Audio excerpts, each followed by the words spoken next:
One ordinary day, I came home from college, on the verge of exploding, with an academic load, stress and many thoughts of the future. That's when I started to reflect, and I came to myself, I wish I would die soon, trying to come up with a way to cancel life. Perhaps this could have been a blessing in disguise. There has been so much understanding of this world, that I have realized that to live is to die for others. How do I live for myself? It is difficult to hit upon a moment in this life when I am happy. Then we are neither happy nor do we make happy, but only satisfy desires. It is difficult to hit a moment of gratitude, since the things we do are under obligation. It is difficult to reach a point of fullness if at all times human stupidity makes war. Do we say thank you to those who destroy us, to those who control us, to an obligation, to stereotypes, to the prejudiced, to the misunderstood? Do we say thank you to the religious, to the atheists, to whom do we say thank you? If God is a name given to something you think makes you feel good, and anthropology is the vain pride of the human being, ethics is accepted by those who create it and those who support it, crime is supported by the misunderstood and nonconformists, where will you go?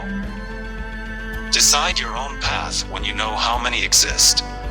Decide your own life when you've lived enough, because it's out of your hands. Try to get the bad out of your system. Swallow lies and then discard truths for thinking too late. Consume deceptions and produce combustible garbage for those who work to destroy the world. Conscience was our best companion, and today we find it more against us than for us. We need to understand, and it understood that better than us, but we have let it go, messing up little by little with our home, which we see as a dime a dozen, but we did not realize its true value.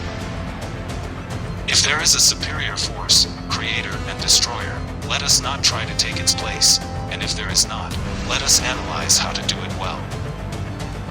Playing, we have been losing every time we gain ground in our knowledge, and knowing we have been condemning the human being, realizing our own ignorance, which is ahead of wisdom. So, depression is the main protagonist of the XXI century, because, although we do not see it, it is present. Although we do not feel it, it touches us, although we do not read it. It is printed in our eyes. The world is depressed, called world, the one who thinks.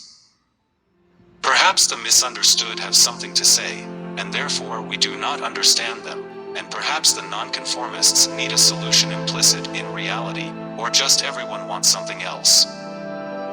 Something to destroy. There is stuff that bind us, stop us, kill us. And I would give all my money to such a thing to end my life soon, if that's what you can call this collection of uninteresting moments. After thinking so much, I gave up and came to the conclusion that maybe the other side of life is better. If we attribute to this word the common meaning and not the real one, because every time we get better, we get worse. We miss the boat.